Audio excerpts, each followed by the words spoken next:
As the Eurozone faces a deepening financial crisis and there are more extreme austerity measures being felt in the UK, there is a building feeling of tension and resentment here in St Paul's, on the fringes of the City of London. We decided to come and follow up what happened in New York with the Occupy Wall Street movement on our own doorstep. This is a movement of people from very different backgrounds, with very different ideas, who are saying enough is enough. This financial crisis is completely out of control. Everybody is going to suffer, and we need to do something about it. The camp developed after protests about the financial system in hundreds of cities across the world last Saturday. So what is the movement all about? We're talking very often about real democracy, and that probably sounds like a bit of rhetoric to most people, but what we mean by that is a situation where people can demand what they need for society to work and to have that delivered. It all sounds a bit vague, so we asked around the camp to find out what issues in the political and financial systems they would like to change. We're now getting more and more focused towards developing our manifesto, which will include specific changes that we want to see occur, and we'll come up with plans of action as to how we'll do it. And remember, we're not just making demands, we're actually thinking of ways that we can influence the political system itself. You can collect the same amount of money through uncollected corporation tax than you can through austerity measures. There was a huge banner over the pillars on the first day that said, "We are the 99%, referring to the fact that 1% of the richest in the world have more wealth than the other 99% combined. I mean, what kind of world is that? The camp has brought little disruption to the day-to-day running of the city. However, there has been a marked increase in police presence around St Paul's, and Paternoster Square, home of the London Stock Exchange, has been blocked off. So what has been the reaction to the camps?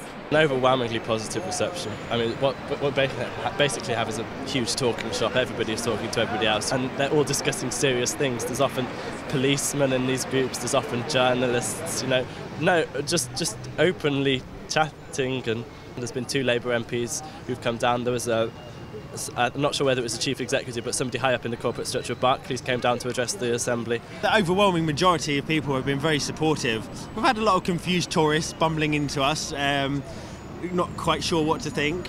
Aside from slightly heavy-handed police on Saturday when we launched the occupation, the police have been quite genial and conversational. With such a broad range of issues being addressed, how is the movement seen from the outside, and how do the public really feel about it?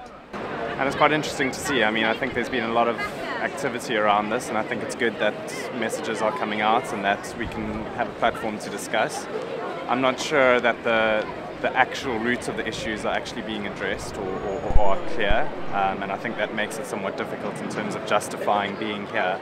Any sensible government, whatever stripe they were in, would have had to bail them out. It's unfortunate, but I think that they would have done because it was such a major collapse. However, there does need to be reform in the system, but it can only happen when we're on a more stable setting economically.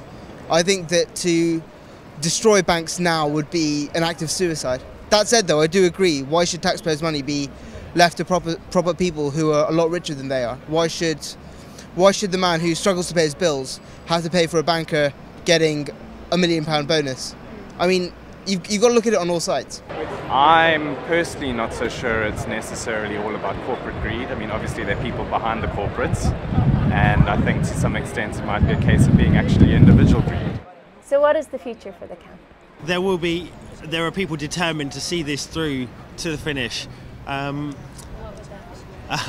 Well, there probably is no finish in our lifetimes. Well, no decision has been made as to an end date of when to leave. There are individuals who've got their own ideas about how long they'd like to stay. But it's not really about the camp and sleeping overnight. This is about the General Assembly that happens in the day, where everyone can come together in a forum and share their ideas and their opinions and talk about what we can do to solve the problem. I think people have come here and they're so inspired, and we built such a community amongst ourselves that outside of St Paul's or not outside of St Paul's, we will be somewhere with the same spirit and the same determination to get something done. Whilst there appears to be an air of goodwill towards the camp at St Paul's, their aims and objectives have yet to be defined. What seems to be certain for the moment is that until that happens, they'll be staying put.